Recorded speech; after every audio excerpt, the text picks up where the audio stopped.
नमस्कार, कंज्यूमर अड्डा में आपका स्वागत है। आपके साथ मैं हूं विपिन भट्ट और आज हम बात करेंगे एक बार फिर से आर्टिफिशियल इंटेलिजेंस की दुनिया की, जहां पर चैट जीपीटी भाई एक के बाद एक कमाल किए जा रहा है।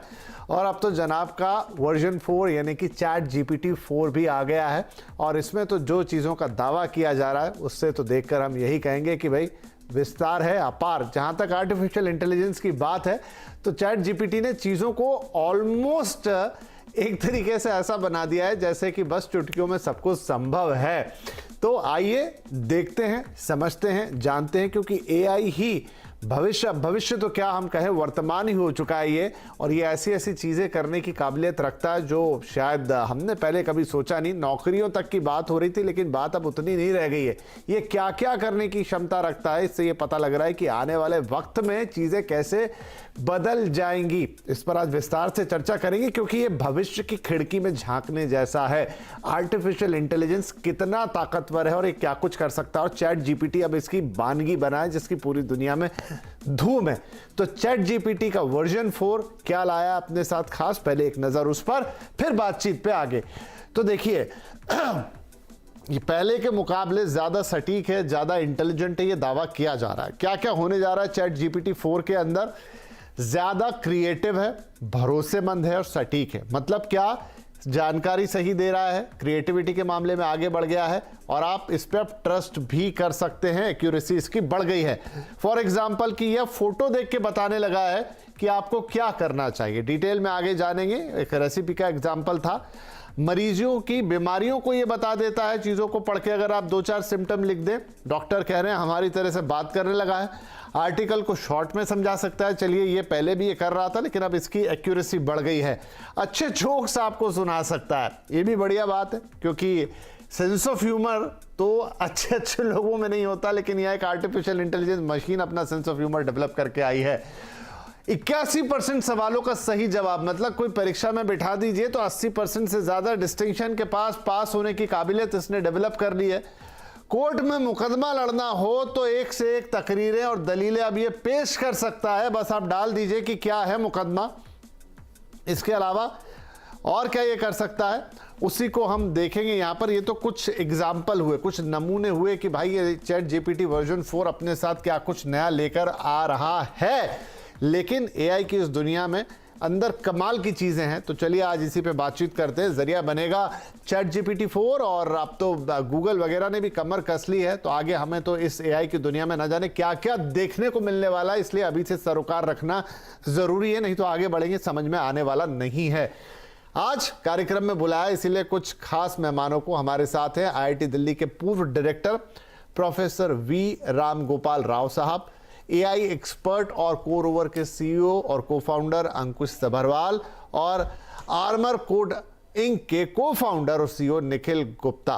तो चलिए आप सभी का बहुत बहुत स्वागत है। और सबसे पहले फ्रेम में निखिल दिखाई दे रहे हैं तो इन्हीं से हम पूछ लेते हैं। निखिल, अब चैट जीपीटी का वर्जन 4, वर्जन 1, 2, 3 या 3.5 में ही लोगों के होश उड़ गए थे, पूरी दुनिया उसकी बात कर रही थी, और ये वर्जन 4 भी लेकर आए। और डेफिनेटली जिन चीज़ों का मैंने जिक्र किया कि वो फोटो देख के काम कर रहा है, वो रेसिपीज बना रहा है, वो जोक सुना रहा है, वो पेपर सॉल्व कर रहा है, वो मुकदमे लड़ रहा है, इनफैक्ट वो लोगों का इलाज करने में भी सक्षम है। तो चलिए, ये तो एक उसकी एक पूरी खूबी हो गई। लेकिन मैं ये जानना चाहता हूं कि आखिर ये हो कैसे रहा है। इंटरनेट पे जो हम करते हैं अभी तक, जितना हम जानते हैं भाई, वो चीज़ों को मिला के आपको एक चीज़ें निकाल दे। आर्टिफिशियल इंटेलिजेंस को भी हम एक तरीके से समझते हैं, लेकिन अब फोटो देख के कोई आपको ये बता दे कि एग्जैक्टली इसका क्या करना है, तो ये आर्टिफिशियल इंटेलिजेंस का कौन सा एंगल है?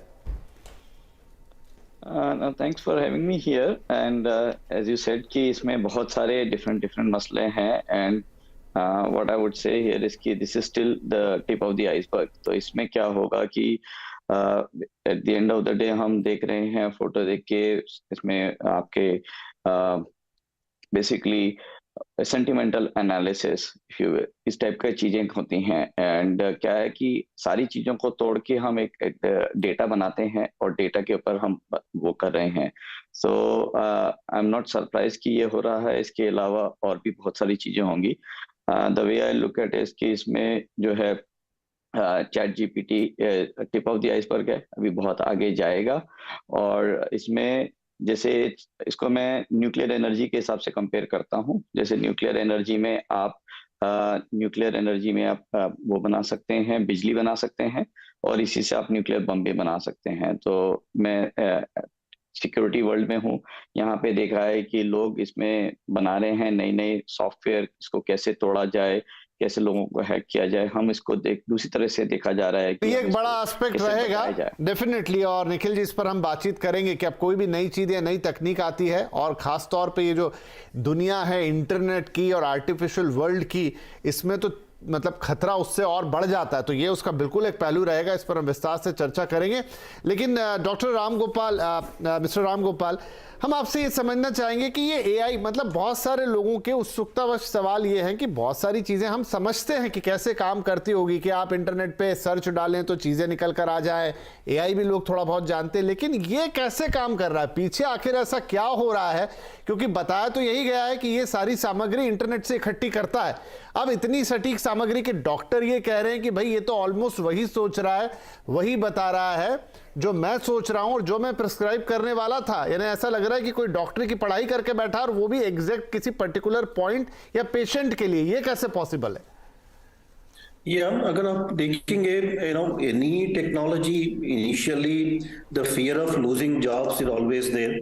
अगर इवन गवर्नमेंट जॉब्स भी देखेंगे आप, अभी गवर्नमेंट में वो जो लोअर लेवल के जॉब्स रहते थे वो सब अभी वैनिश हो गया। 80s में क्लास डी एम्प्लॉइज रहते थे बहुत सारे, पहले वो सब जॉब्स अब है भी नहीं, क्योंकि वो सब टेक्नोलॉजीज को रिप्लेस कर दिया। द मेजर डिफरेंस इज, अभी तक हम जो गूगल यूज करते थे, so you search for information, it provides you all the information, and chat gpt goes one step ahead. Chat gpt में whatever information it has now, like in google, it will synthesize that information for you. तो जो भी information है वो सब वो खुद पढ़ के it reads everything that is there in those links, and it presents to you as a synthesized kind of an information. So it is reducing your job. As a researcher, for example, if I want to work in a certain area, right, I will first search for the papers. जब मैं paper search करता हूं तो मुझे 200 papers आ जाता है। Now I have to read each paper, मैं पढ़ के वो पेपर्स में क्या क्या किया है सोच के, उसके बाद आगे रिसर्च प्लान कर सकते हैं। अब चैट जीपीटी में उन सबका जरूरत नहीं। चैट जीपीटी में अगर आप 200 पेपर्स है, वो 200 पेपर्स को पढ़ के then you can ask it specific questions, quantum technology में न्यू रिसर्च एरियाज क्या है, नहीं तो ये पर्टिकुलर टेक्नोलॉजी में आपको अभी का क्या स्टेटस है, उनका टेक्नोलॉजी का स्टेटस क्या है। आई मीन चैट जीपीटी सब कभी भी ऑल द टाइम वो सही नहीं हो सकता है, क्योंकि वो भी अपग्रेड हो रहे हैं। लेकिन लास्ट 6 महीने में भी आप देखेंगे जो चैट जीपीटी पहले वर्जन था 3.5, अभी 4.0, बहुत सारा इंप्रूवमेंट्स आ गया इनमें। अब 6 महीने में अगर चैट जीपीटी इतना इंप्रूव हो गया चैट जीपीटी 4 में, इमेजिन 5 साल के बाद क्या हो सकता है, क्या क्या कर सकते। तो बेसिकली इट्स वेरी सिंपल, जो अपना एफिशिएंसी बढ़ जाएगा। पहले मुझे जो 3 महीना लगता था, अभी मैं वही काम 1 घंटे में कर सकता हूँ। तो नाउ मुझे इतना ज्यादा लोग भी नहीं है कि इतना लोगों का जरूरत भी नहीं है कि मुझे वो 3 महीने में इतना सारे लोगों को लगा के वो सब पढ़ने का। अभी मुझे 10 मिनट में चैट जीपीटी मेरा काम को आसान कर रहे हैं। I think there will be a lot of jobs which will be lost, but there will also be some jobs which will get created. I think that, as everybody is saying, is also true, but as technologies advance, right, even वो jobs भी चले जाएगा, all entry level jobs slowly जाते रहेगा। तो upgradation of skills का बहुत importance है अभी सोसाइटी में, कॉलेजेस में। नहीं, देखिए आज तो हम जॉब पे बात कर भी नहीं रहे, लेकिन दोनों ही हमारे वक्ताओं के मुख से बात निकल गई और जॉब की बात ऑटोमेटिकली आ गई, क्योंकि हम लोगों को डराना नहीं चाह रहे कि चैट जीपीटी आएगा तो जॉब ले लेगा, लेकिन वो बात खुद ब खुद निकलकर सामने आ गई। तो डेफिनेटली ये भी एक बहुत बड़ा एस्पेक्ट है कि ये तो भाई ऐसे ऐसे काम कर दे रहा है जहां पर आपको बहुत सारे काम, जैसे प्रोफेसर साहब भी कह रहे हैं, 200 पेपर पढ़ने के लिए एक 5 दिनों की टीम बिठानी पड़ती थी, या वो खुद पढ़ते तो उन्हें कितना वक्त लगता, लेकिन वो कुछ ही देर में हो जाता है। वेल, तो अंकुश, अगेन मेरा एक और प्रश्न है, और यही जनता के मन में प्रश्न है कि भाई ये सब हो कैसे रहा है। तो चैट जीपीटी आखिरकार एक कलेक्टिव डेटा को एक साथ प्रोसेस कर रहा है, यही हो रहा है ना। अब वो प्रोसेसिंग कितनी तेज है, उसमें आर्टिफिशियल इंटेलिजेंस भी लग गई है, मतलब जैसे कोई ह्यूमन माइंड उसको एक एनालिसिस के साथ प्रोसेस कर रहा है, लेकिन वो कर तो एक सर्कल के अंदर ही रहा है, राइट। उसके बियॉन्ड जाएंगे तो उसकी कैपेसिटी नहीं रहेगी। ये मेरा अपना एक सवाल है, क्या मैं सही सोच रहा हूं? बिल्कुल बिल्कुल। जैसे एआई होता क्या है, अगर मैं थोड़ा बेसिक बताऊं, एआई क्या है कि हिस्टोरिकल डेटा के बेस में हम एक कुछ मॉडल बनाते हैं, सपोज एक फार्मूला बनाते हैं, ताकि हम एक फ्यूचर में एक गिवन सिचुएशन और गिवन इनपुट का एक आउटपुट दे सके, मतलब कि हिस्टोरिक डेटा से हम फ्यूचर प्रेडिक्ट कर सके। तो ये एआई है।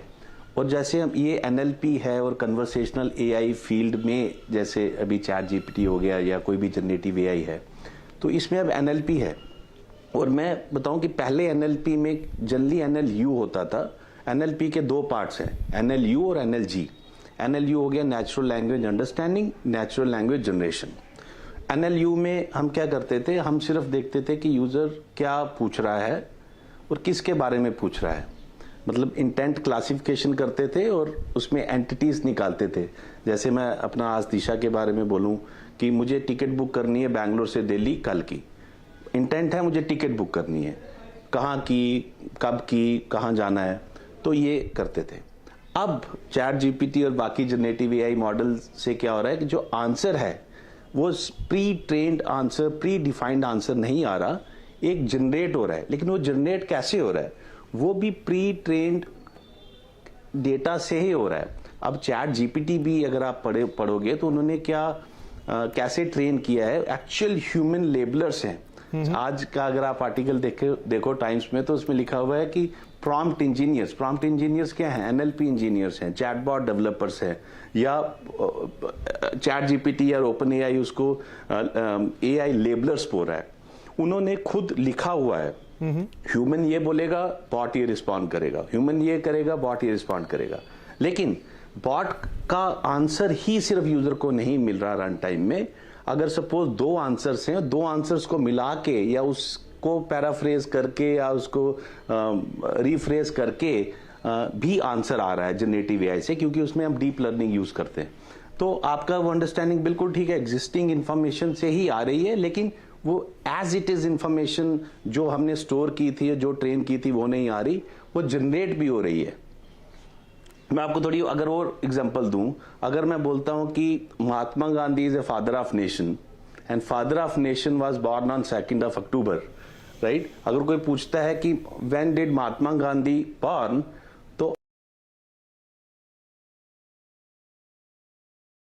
बोल रहा हूं कि A related to B, B related to C और ए रिलेटेड टू सी होगा। इन्हें बड़ा बेसिक सा बोला है, लेकिन डीप लर्निंग में काफी हिडन लेयर्स बनती हैं। जितना ट्रेन करेंगे उतनी एक्यूरेसी बनती है। जैसे प्रोफेसर ने बोला, आंसर गलत भी आता है, तो काफी आंसर गलत भी आता है क्योंकि रिलेशन गलत हो जाता है कई बार। तो जितना ट्रेन करेंगे, जितना यूजेज होगा, जितना डेटा डालेंगे, तो उसमें इंफॉर्मेशन आएगी। लेकिन वो कोई नई इन्वेंशन नहीं आएगी।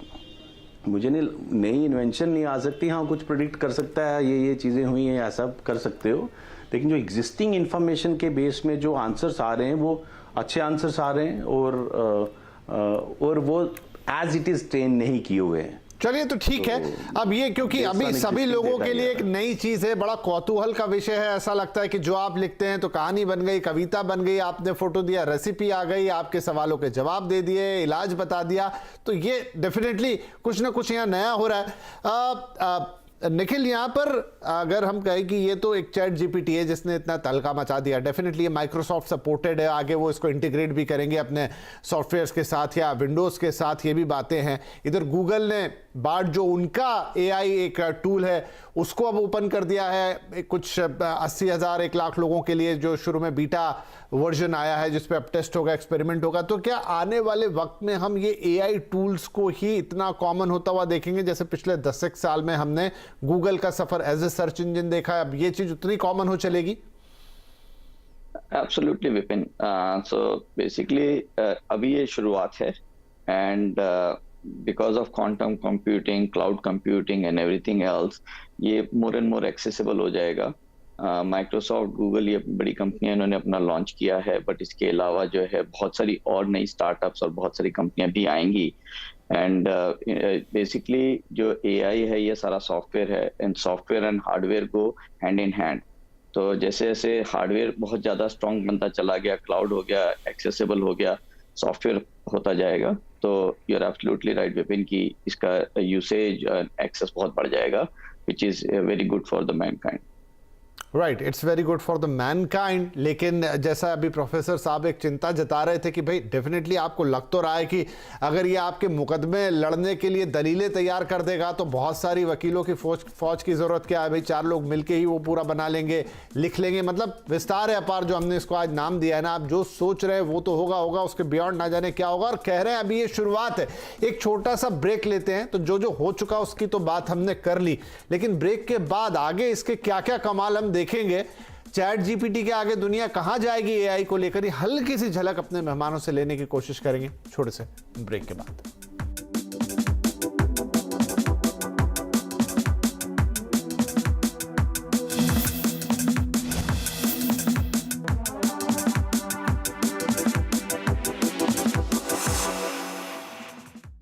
फ्रेंड्स, मैं कुछ खुशखबरी आप सबके साथ शेयर करना। डू यू नो में आज हम बातचीत करने वाले हैं होटल अशोका के बारे में। दरअसल ये आईटीडीसी मैनेज्ड होटल, जिसके बारे में आपने कई बारी चर्चाएं सुनी होंगी, खासतौर से इसके विनिवेश को लेकर या मोनेटाइजेशन को लेकर। लेकिन कुछ इंटरेस्टिंग फैक्ट की अगर बात की जाए तो दरअसल इस होटल का नाम जो है वो अशोका द ग्रेट के नाम पर रखा गया था, इसलिए द अशोका पहले इसका नाम था, बाद में अशोक कर दिया गया।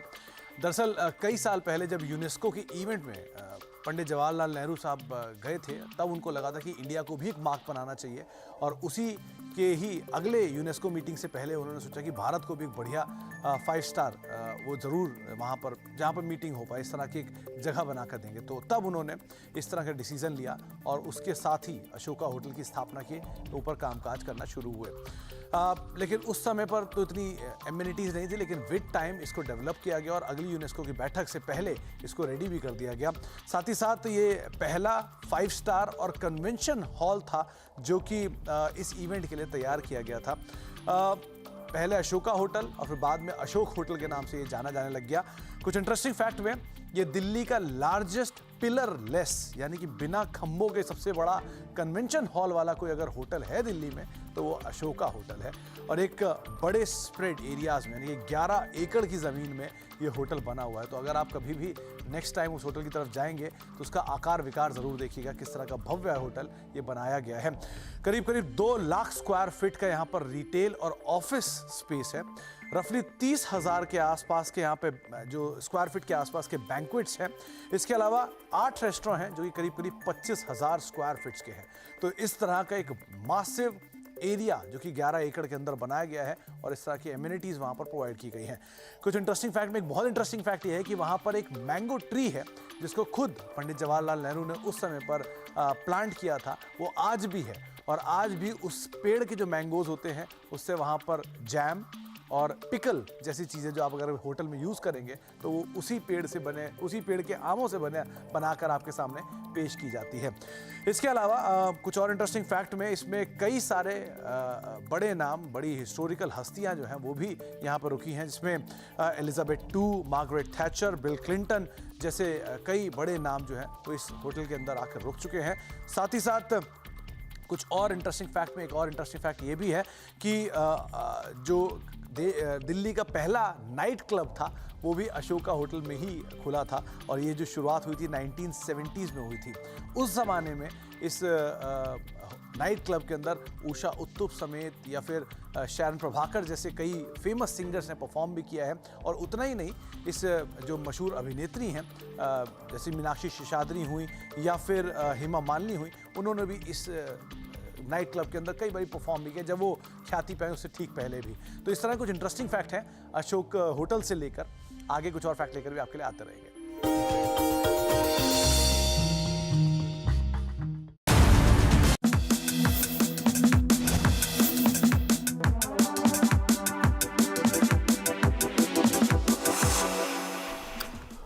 Welcome back. आज बात हो रही है चैट जीपीटी वर्जन 4। विस्तार है अपार, क्योंकि नए नए फीचर्स के साथ ये न जाने क्या क्या काम करने के दावे कर रहा है। और इनफैक्ट ये इलाज से लेकर वकीली दलीलें देने तक न जाने क्या क्या आपके लिए करने के लिए तैयार है। और जैसा हमारे मेहमान कह रहे हैं कि ये तो बस एक शुरुआत है। चलिए तो इस बातचीत को आगे बढ़ाते हैं।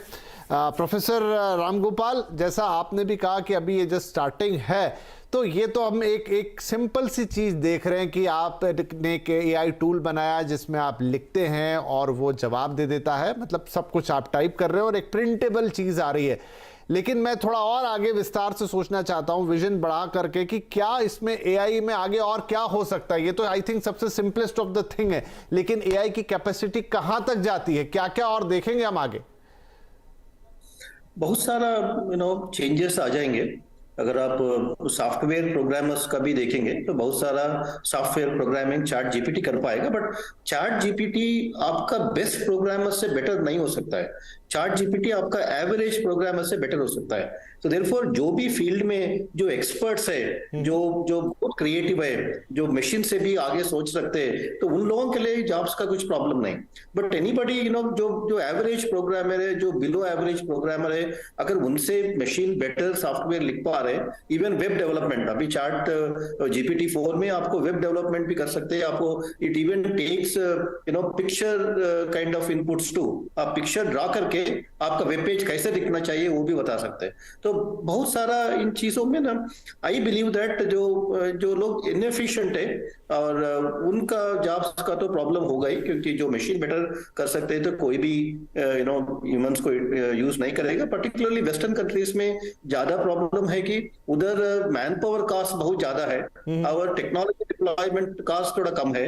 तो देयरफॉर वो लोग इमीडिएटली टेक्नोलॉजी को यूज कर पाएंगे, उनको इतना जॉब्स का भी प्रॉब्लम नहीं है। बट इंडिया जैसे जगह में अगर सॉफ्टवेयर जॉब्स चले जाएंगे, अब इतना सारा हम ग्रेजुएट्स को प्रोड्यूस कर रहे हैं, अब उनके लिए तो प्रॉब्लम हो जाएगा, वो तो एकदम सोशल प्रॉब्लम ही खड़ा हो जाएगा। तो I think we need to, therefore my take always is we need to teach our children, our students to use these tools effectively. By using tools effectively, if my performance is getting better, right, then I can perform at a higher level, so therefore I can keep my job. बिल्कुल आप इसको उपयोग करें अपनी performance को better करने के लिए, ना कि इससे डरें कि ये आपकी जगह ले लेगा। लेकिन जो इनएफिशिएंट लोग हैं, प्रोफेसर साहब कह रहे हैं, उनके लिए जरूर दिक्कत होने वाली। लेकिन अंकुश, मैं थोड़ा सा भविष्य में झांकना चाह रहा था कि ये तो जैसा मैंने कहा ना कि लिख के आप देख रहे हैं, अंकुश आप मुझे शायद सुन पा रहे हैं, तो ये लिख के आप देख रहे हैं, लेकिन आगे चलते हुए हम AI के और क्या क्या कमाल देख सकते हैं? शायद अंकुश तक आवाज नहीं गई। वेल, तो यहां पर निखिल आपने जिक्र किया शुरू में, उस बात को मैं लेके यहां आना चाहता हूं कि एक तो है कि टेक्नोलॉजी के आपको बहुत सारे, अब देखिए हम ऑनलाइन सब कुछ करने लगे इन दिनों, शॉपिंग से लेकर तो पेमेंट तक, लेकिन उतने ही फिर हम देख रहे हैं कि फ्रॉड्स बढ़ गए हैं। तो क्या उसी तरीके से जो AI अब विस्तार लेगा तो उसमें उसका नेगेटिव साइड जिसकी आपने शुरुआत में जिक्र की, क्या क्या खतरे हो सकते हैं? So again double edge sword है, एंड खतरों में ये है कि जैसे प्रोफेसर ने बोला कि सॉफ्टवेयर लिखा जा सकता है। नाउ जो बैड एक्टर्स हैं, हैकर्स हैं, और already looking into chat GPT and AI to find out कि भी ये कैसे अटैक किया जाए। And so that is the biggest thing. आपको जो चीजें सोचनी है, क्रिएटिव है, अगर आप 200 पेपर पढ़ के आप कंस्ट्रक्टिवली क्या लिखना है और कैसे रिसर्च करनी है, वो रिसर्च गलत तरीके में भी एंड गलत चीजों में भी हो सकती है। तो इसीलिए जो साइबर अटैक्स हैं उसके बढ़ने के चांसेस हैं। आज जैसे आपने बोला कि सारी payment, shopping, everything is software, everything is website, तो जो आपकी सॉफ्टवेयर सिक्योरिटी है, एप्लीकेशन सिक्योरिटी है, इस पे काफी इम्पैक्ट हो सकता है। And again this is one of the many things, but definitely cyber security में इसका काफी इम्पैक्ट आएगा, both positive and negative. Okay, so Ankush, you are there? Yes. तो मैं इसको यहीं खत्म करना चाहूंगा इस सवाल के साथ कि ये तो चलिए, जैसा मैंने कहा कि एक आपने एक सिंपलेस्ट ऑफ द फॉर्म देखा है AI का, जिसे आप चैट जीपीटी के तौर पे देख रहे हैं, और उसकी चारों तरफ चर्चा है कि आप कुछ लिखते हैं और उसका जवाब इतने विस्तार के साथ आता है। लेकिन मैं पूछना चाहता हूं, भविष्य की खिड़की में देखें तो AI में और क्या क्या कमाल होते हुए देखेंगे? मुझे लगता है हर सेक्टर में अगर हम चाहे अवेयर हैं या नहीं अवेयर हैं, हर सेक्टर में AI अभी यूज़ हो रहा है। अब जनरेटिव AI की ही अगर हम बात करें तो जैसे आपने खुद ही बोला कि अब वर्जन 4 आया है कि कुछ ही महीने में, तो मतलब काफ़ी इम्प्रूवमेंट आई है।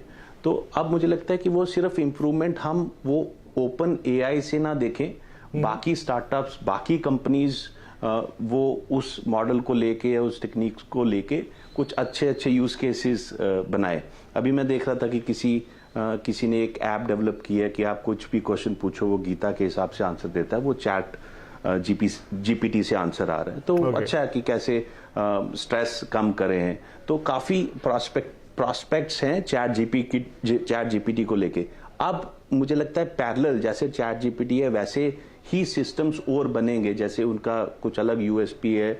और बाकी जैसे हम इंडिया में भी, अगर आप कुछ ही दिनों में अनाउंसमेंट देखेंगे कि इंडिया भी एक अपना जनरेटिव एआई मॉडल लेके आ रहा है। तो काफ़ी मुझे लगता है कि उसकी कोई सीमा नहीं है। आई थिंक मुझे लगता है प्रोफेसर ने बोला it just the tip of iceberg. तो ठीक है, ये बात बड़ी इंटरेस्टिंग है। आपने कहा कि एक चैट जीपीटी तो एक बेस फाउंडेशन के तौर पे आ गई उस तरह की एआई चीज, लेकिन अब उसके जो हैं वो एक तरीके से अलग अलग प्रोडक्ट आते हुए दिखाई देंगे, अलग अलग यूज केसेस हमें दिखाई देंगे, और एआई का विस्तार जो होगा वो वाकई में एक नई क्रांति, जैसे हमने इंटरनेट की क्रांति देखी और 10-20 साल से हम उससे गुजरे हैं, अब आई थिंक यहाँ से एक नया फेज शुरू हुआ, जिसे आप शायद नया रिवॉल्यूशन कह सकते हैं, एआई रिवॉल्यूशन, जिसकी अभी सिर्फ स्टार्ट है। पर्पस यही है कि हमारे सारे दर्शक इस नई चीज से जुड़े, समझे जाने, और फिर आगे जब कुछ कुछ नया आएगा तो वो उसको अच्छी तरीके से समझ पाएंगे और यूज कर पाएंगे। बहुत शुक्रिया आप तीनों एक्सपर्ट्स का आज इस बड़े ही इंटरेस्टिंग से विषय पर बातचीत करने के लिए। चैट जीपीटी का ही माध्यम रहा, लेकिन एआई को हमने थोड़ा और जाना, थोड़ा और समझा। धन्यवाद, नमस्कार।